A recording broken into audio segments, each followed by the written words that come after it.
Welcome back to Aperture.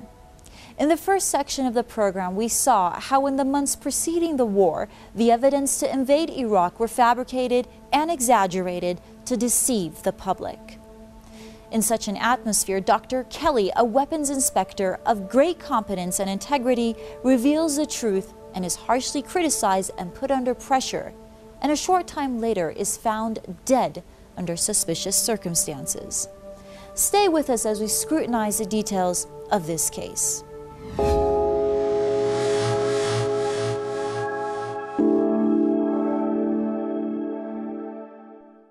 British Ministry of Defence Weapons Inspector Dr. David Kelly was found dead in suspicious circumstances in 2003, after he was revealed as the source in an investigation that dismantled the government's lies about Iraqi WMD and the case for war.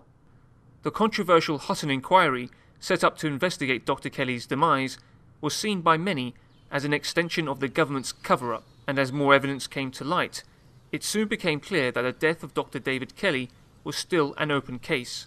Another important aspect of the story is how the media covered these events. The BBC especially was criticised by many experts for their coverage of the Hutton inquiry, the death of Dr. Kelly, the issue of WMD in Iraq, and the subsequent war. My research found that the BBC from the beginning has been particularly cautious in the way that it's covered this issue. One could perhaps argue understandably, given the kind of pressure that the BBC was under at the time and ever since. But I would argue that that kind of caution is exactly what we don't want from our public service broadcaster, exactly what the public does not expect from the BBC.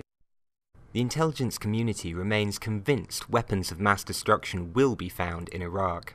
Only then will all the doubts go away. Gavin Hewitt, BBC News. The BBC is as much of a state information bureau as many of the state information bureau that they routinely condemn. This is, if you like, in the DNA of the BBC, that it requires to please its political masters.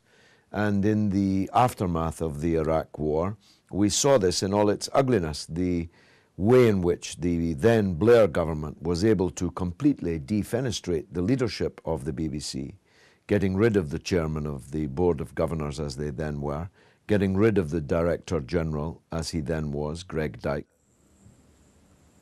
I don't think the media itself caused the war. I mean, the war was caused by George Bush, who wanted to go to war, and Tony Blair, who decided to support him.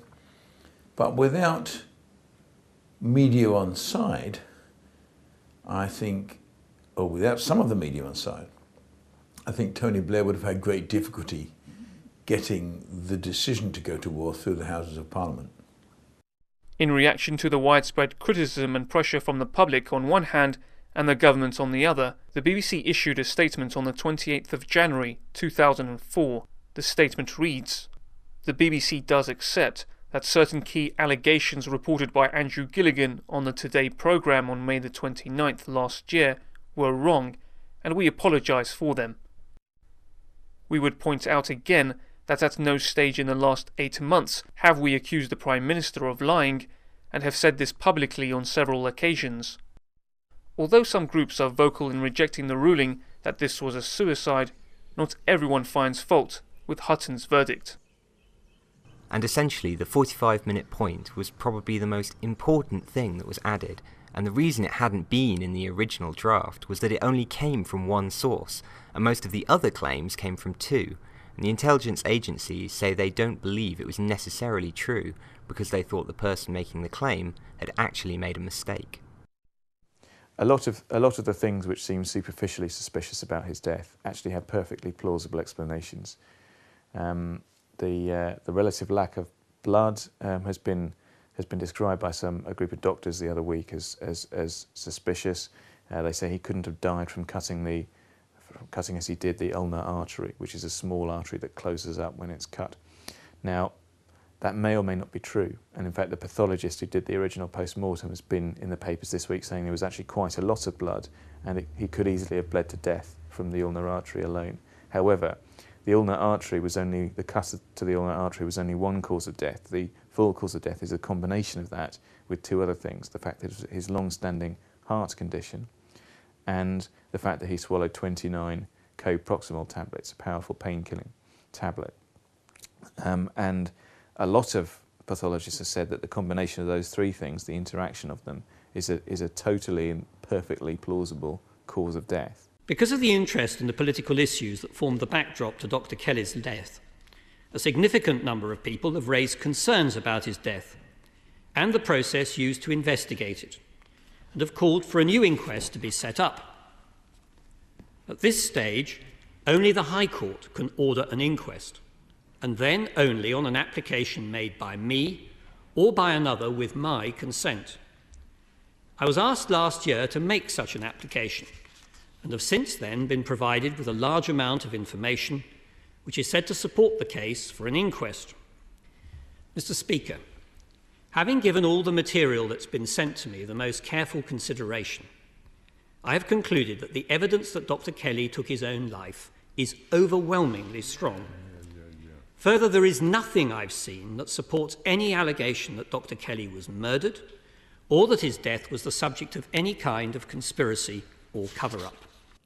I have never been a conspiracy theorist, and I think it's quite difficult to see who would have wanted Dr. Kelly dead. Certainly would the security services wouldn't have wanted him dead. But I think if you go back to the whole of the Hutton inquiry and what it looked at, I mean, the inquiry itself was quite interesting.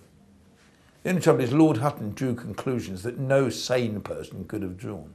The central reason why I do not believe he was murdered is that I cannot see in whose interest it would have been to murder him. I mean, if you think about it, it could not possibly have been in the British government's interest to murder him, because his death plunged them into a huge crisis, a crisis from which they never really recovered. And anyone with an iota of sense in Whitehall would have known that killing him would create such a crisis.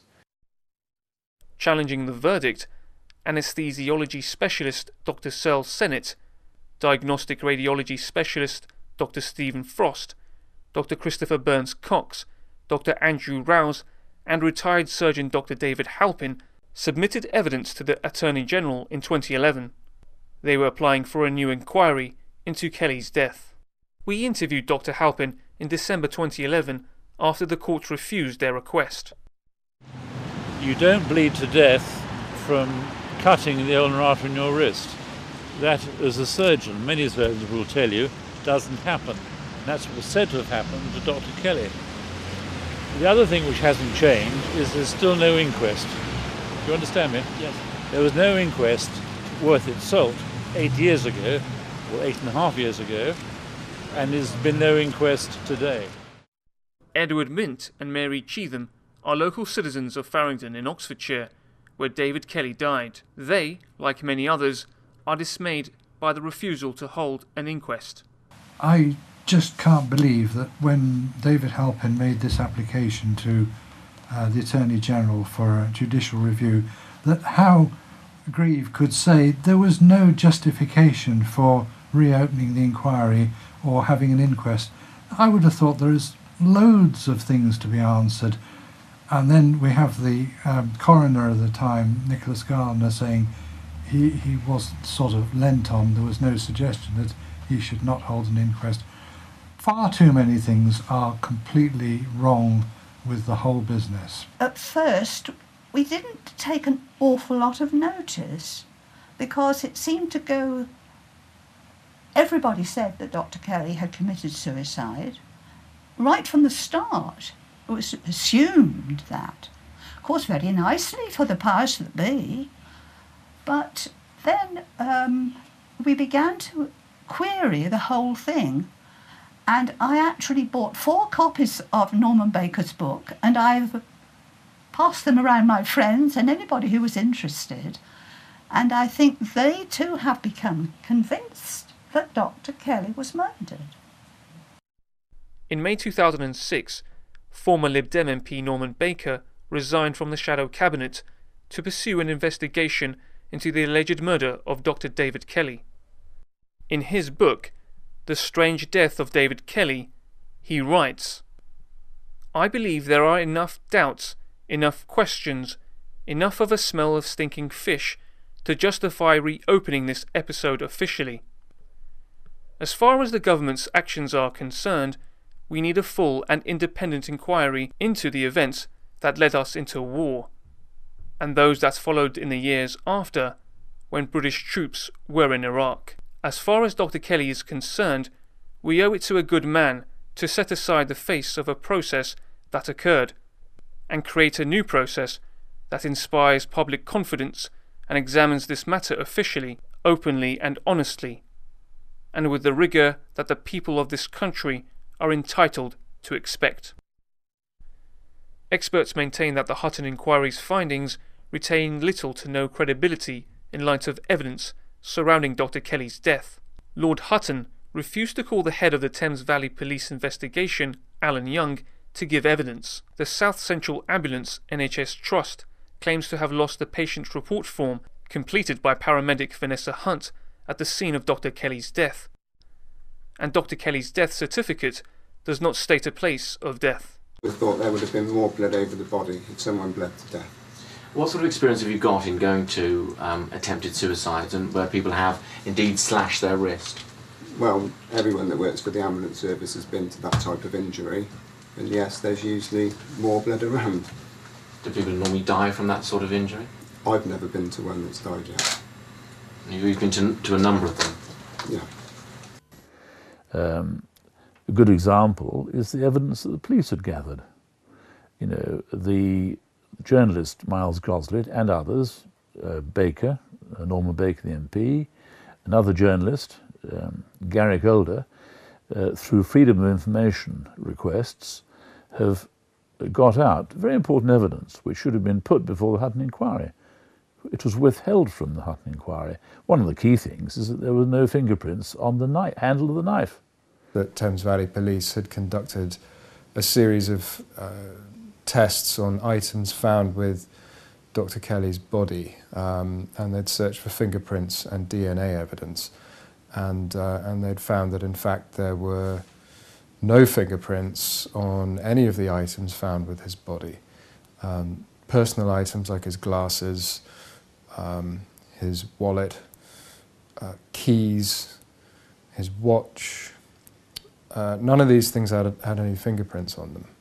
And what's curious, of course, is not just that there were no fingerprints on any of these items, but that this fact was never raised at the Hutton Inquiry. Nobody ever asked the police who gave evidence to the inquiry about that. And so, of course, you have to wonder whether an active decision was taken not to raise this. Now, I can imagine as a doctor what Kelly would have been, his physical state would have been like, what his mental state was like, perhaps, as he sat there wishing, you know, gathering courage to kill himself. He would have been sweating, and that's part of the fingerprint. The reason why fingerprints happen is sweat on the papillary ridges, and yeah, to find no fingerprints on a knife is extraordinary. So the police who were involved with this case would have wished, I would have thought, to bring forward to Hutton that there were no fingerprints on the knife. And yet, throughout the Hutton Inquiry, people, and Hutton himself says, you found evidence of third-party involvement, he said several times. Well, the thing is that if one was in the court, you said, "I'm sorry, excuse me, sir, there were no fingerprints on the knife. How do you account for that?" He wasn't wearing gloves. Do you see? So if you just look at that and see that this has not come properly into the public domain, it must come before our law, if we pretend we live in a democracy. Why on earth should Dr. Kelly, who knew so much about death, have attempted to commit suicide by just severing the smaller of the two arteries in one wrist. That is really quite astonishing. So I think for reasons such as that, and also the number of tablets that were taken, a big issue over how many tablets were taken, how many were ingested, the levels were not remarkable in the blood, they weren't lethal in the blood, that those matters should have been properly investigated. So to silence him, I think, could very easily have appeared a necessary act at the time. And of course we must always remember too that people don't always behave totally rationally. One might say it was a silly action as well as wicked if it happened. But people don't, governments are not that wise always. It's very striking that none of the police who gave evidence to Hutton were asked about those fingerprint searches. Therefore, they never had to say that the searches had been made and that they'd drawn a blank on every single score. You have to wonder why on earth this information didn't ever come out before. It only came out because several people made, myself included, made a series of Freedom of Information requests to Thames Valley Police about that. One can only conclude that somebody somewhere took an active decision not to ask about the fingerprint searches which had been done. Highly irregular, very odd, very unusual, and it is one of the most striking questions which remains unanswered in the whole case. Some experts agree that the coroner had a duty to conduct an inquest and that he has failed to do so. They accuse the government of facilitating malpractice and corruption at every level in this process. Dr. Watts and Spencer's executive summary, taken from their inquest application to the Attorney General, cites the contradictions and implausible nature of the government-approved version of events. At 9:15 a.m. on the 18th of July 2003, the body of Dr. Kelly was found with his head and shoulders against a tree. Around an hour later, the head was at some distance from the tree, sufficient for an ambulance man to stand between the tree and the head. We conclude that one or more third parties were present at the scene at Harrowden Hill and moved the body. We conclude that the likely purpose of moving the body was to create a false impression of suicide in order to conceal the murder of Dr. Kelly. We conclude that the suicide conclusion of the Hutton inquiry is unsafe and untrue. In the interest of justice, an inquest is required into the suspicious death of Dr. David Kelly. The death of Dr. David Kelly continues to haunt the political landscape. Strong public sentiments remain regarding both the Iraq War, how that war began, and the alleged assassination of Dr. David Kelly. This anger is what fuels the calls for a new inquiry.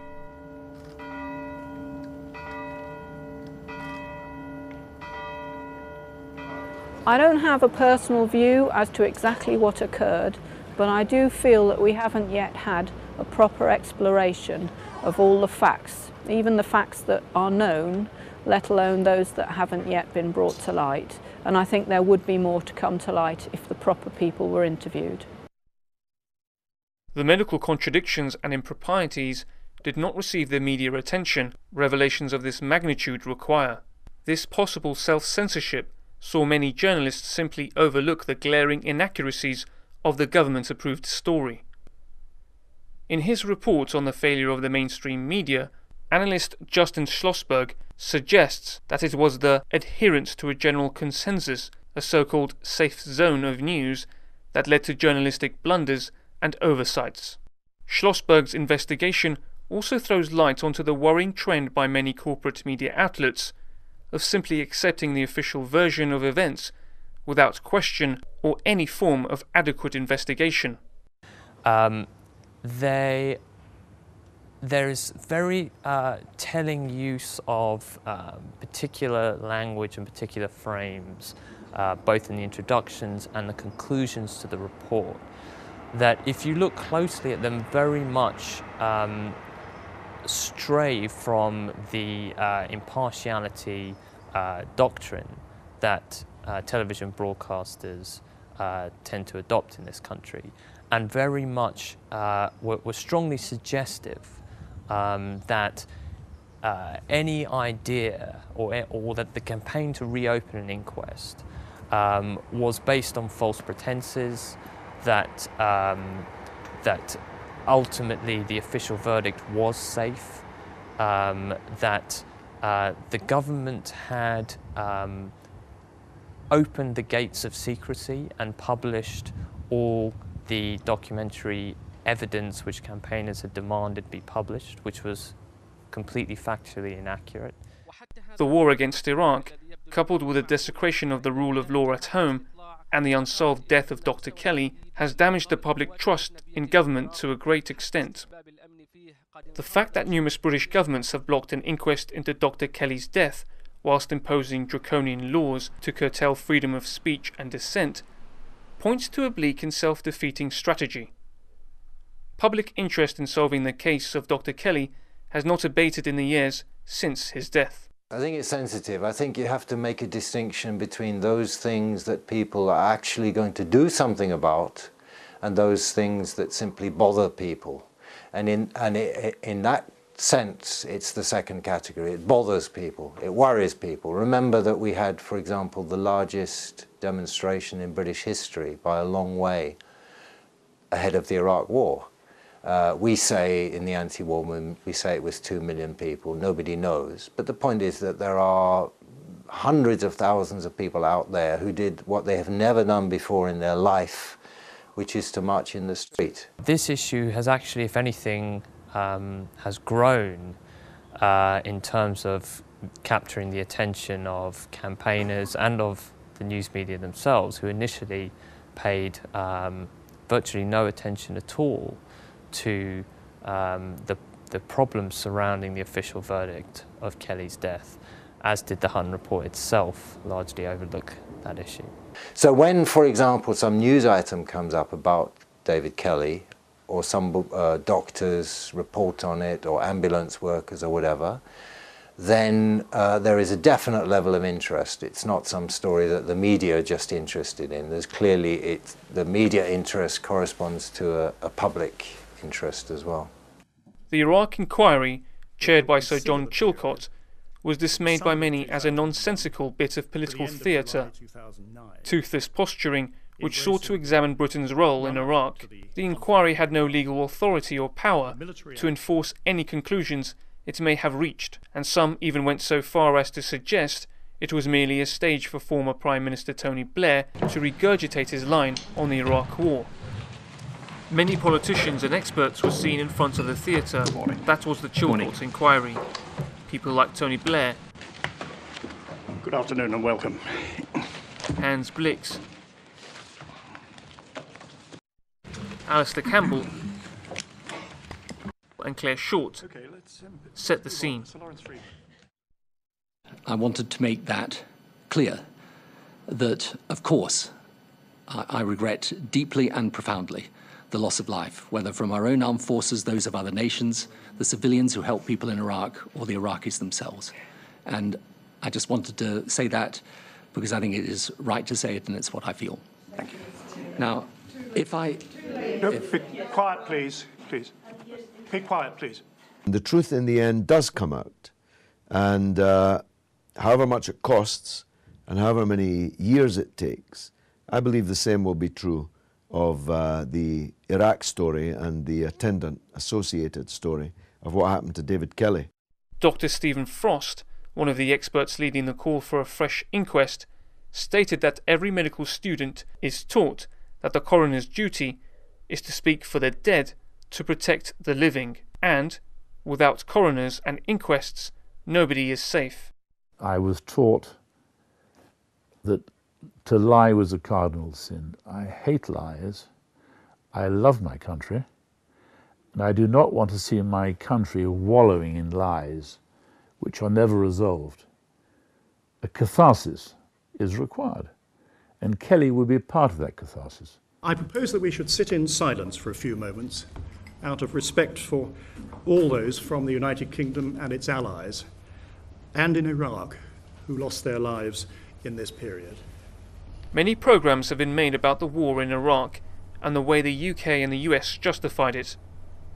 The Iraq inquiry is yet to officially release its report, so it may offer some closure. But it is nearly 9 years since Dr. Kelly died, and despite continuing interest in his death, and vocal denouncements of the Hutton inquiry, no further inquest or inquiry is planned. The suspicious death of Dr. Kelly still haunts many people, as they feel it is still unsolved. This is a case which is still open.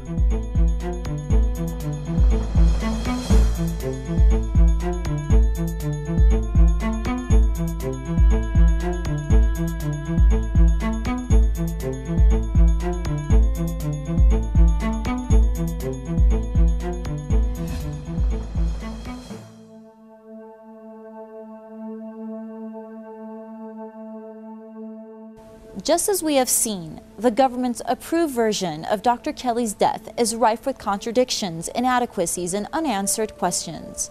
With the public's unabating interest in this issue, perhaps it is only a matter of time before the truth of the Iraq War and all its tragic consequences are revealed with an extensive and independent inquiry which is both free and fair.